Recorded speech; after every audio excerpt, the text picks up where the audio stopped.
Magluluto nga pala ako ngayon ng pork steak with vegetables. Meron nga pala akong nabili sa Direct sa malapit dito sa amin na pork steak. And itong pork steak na ito is marinated na and ready to cook na siya. So wala ka nang kailangan pang ilagay dito dahil nga meron na tong lasa. And I just cooked it in a low heat at saka gumamit ako dito ng konti lang naman na olive oil. At ang isa pa sa ikinaganda dito is napakamura lang nitong pork steak na nabili ko.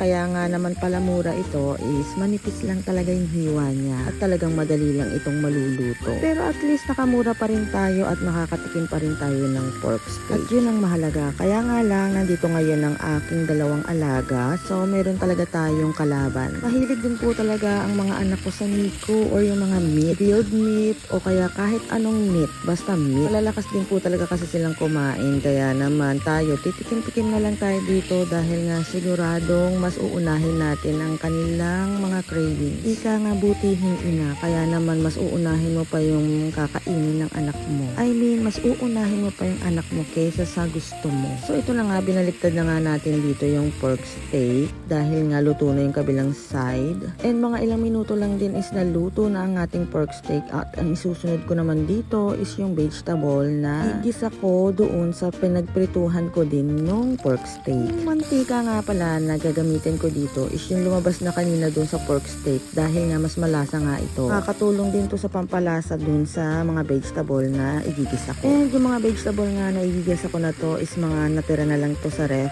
na malapit nang masira. So syempre bago pa masira to is iluto na natin to para maging laman na din ng ating tiyan. And ang pampalasa lang naman na gagamitin ko dito is salt and pepper lang. Pwede rin naman mag-add ng magic sarap or kahit na ano pang palasa dyan. Naglagay lang din ako dito ng konting oyster sauce pero hindi ko na siya nakunan. Eh dito na nga, medyo luto na rin tong vegetable natin dahil ayaw ko nga yung masyadong lutong-luto. Gusto ko kasi yung may pagka-crunchy pa siya. So ito na nga ang ating finished product and itadakimasu.